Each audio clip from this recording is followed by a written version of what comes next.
Saudara-saudari, Injil kita pada hari ini diambil dari Injil Lukas bab 1 ayat 5 sampai 25. Di zaman Herodes, Raja Yudea, hiduplah seorang imam bernama Zakaria dari kalangan Imam Abia.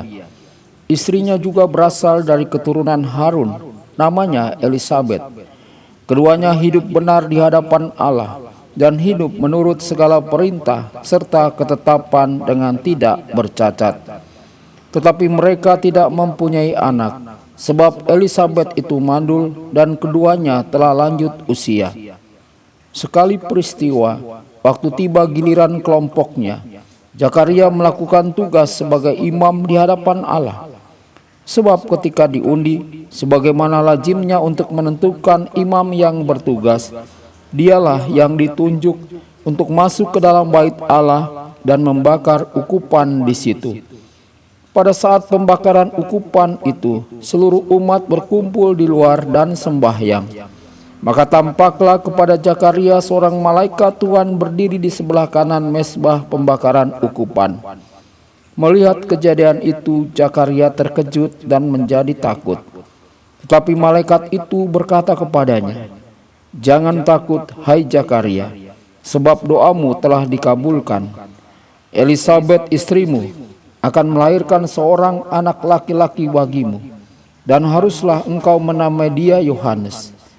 Engkau akan bersuka cita dan bergembira, bahkan banyak orang akan bersuka cita atas kelahirannya, sebab ia akan besar di hadapan Tuhan, dan ia tidak akan minum anggur atau minuman keras.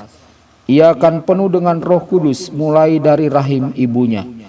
Ia akan membuat banyak orang Israel berbalik kepada Tuhan Allah mereka, dan ia akan berjalan mendahului Tuhan dalam roh dan kuasa Elia untuk membuat hati para bapa berbalik kepada anak-anaknya dan hati orang-orang durhaka kepada pikiran orang-orang benar.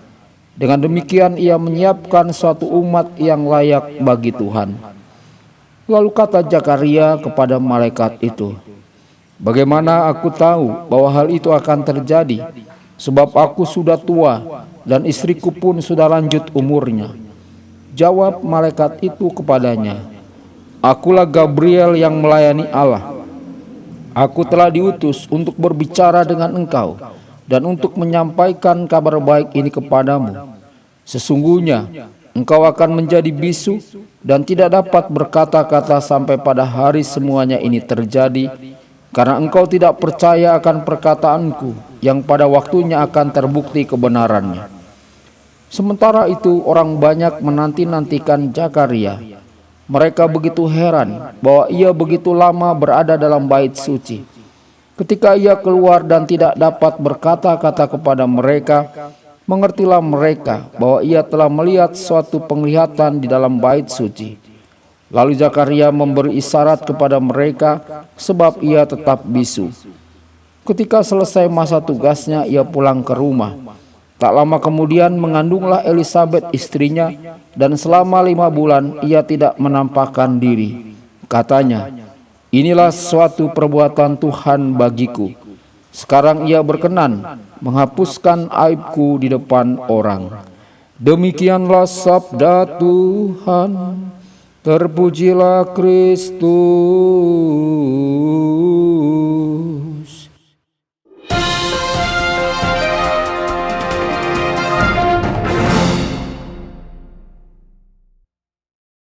Saudara dan saudari terkasih dimanapun Anda berada, jumpa lagi dengan saya Romo Tedens dalam saluran Warta Kabar Sukacita.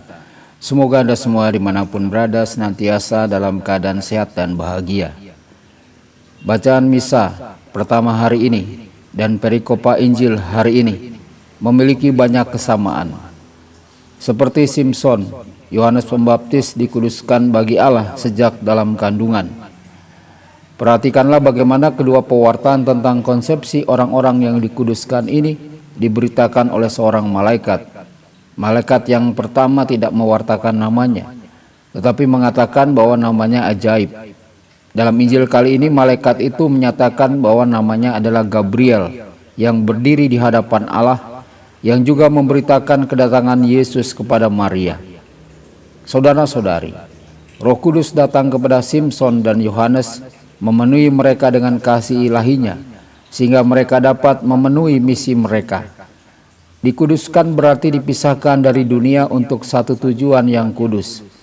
Kita dapat bertanya pada diri kita sendiri, bagaimana kita dapat menguduskan hidup kita sendiri kepada Tuhan untuk menjadikannya persembahan yang kudus baginya. Apa arti sebuah nama? Gabriel menyatakan, engkau harus menamai dia Yohanes. Nama ini bukanlah nama keluarga. Orang-orang yang mendengar tentang kelahiran Yohanes yang penuh dengan kasih karunia dan misteri yang mengelilingi kelahirannya bertanya-tanya, kalau begitu siapakah anak ini? Sebuah petunjuk tentang siapakah dia kelak terungkap dalam namanya, karena nama itu terkait dengan misinya. Nama Yohanes berarti Allah itu murah hati. Allah itu murah hati karena ia penuh kasih, baik hati dan berbelas kasihan kepada umatnya. Saudara-saudari, Allah mengutus Yohanes dalam sebuah misi ilahi untuk mempersiapkan jalan bagi Yesus anak Allah yang penuh kasih, kebaikan dan belas kasihan. Namanya memuliakan Tuhan.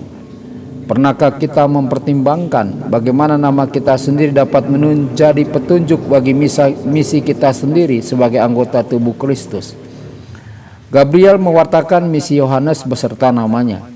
Ia berkata, ia akan membalikan banyak orang Israel kepada Tuhan Allah mereka. Ia akan berjalan mendahului dia dalam roh dan kuasa Elia untuk membalikan hati bapa-bapa kepada anak-anak dan hati orang-orang durhaka kepada pengertian orang-orang benar, untuk mempersiapkan suatu umat yang layak bagi Tuhan. Yesus memberikan kesaksian tentang tujuan Yohanes setelah Yohanes ditangkap. Dialah Elia, dia yang akan datang. Maleaki menubuatkan bahwa Allah akan mengutus Elia yang baru sebelum Mesias datang. Sekarang aku mengutus kepadamu Nabi Elia sebelum datangnya hari Tuhan, hari yang besar dan dahsyat itu, yang akan membalikan hati bapa kepada anaknya dan hati anak kepada bapanya. Saudara-saudari, Yohanes diutus untuk mengubah hati manusia agar mereka dapat memberi dan menerima kasih, untuk mengubah hati mereka yang keras seperti batu menjadi hati yang lunak seperti daging. Singkatnya, Allah mengutus Yohanes untuk mempersiapkan umatnya untuk mengasihi dan dikasihi. Inilah tujuan utama kita, alasan penciptaan kita. Paus Fransiskus berkata, kita diciptakan untuk mengasihi dan dikasihi. Tuhan Yesus memberkati dan menyertai Anda semua. Sabda Allah adalah kebenaran. Sabda Allah adalah kehidupan.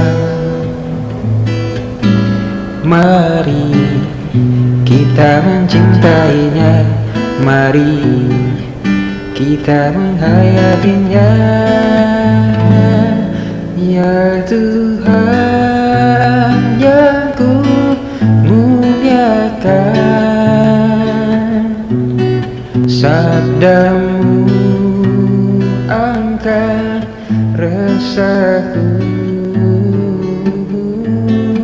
Mari kita menghayatinya di dalam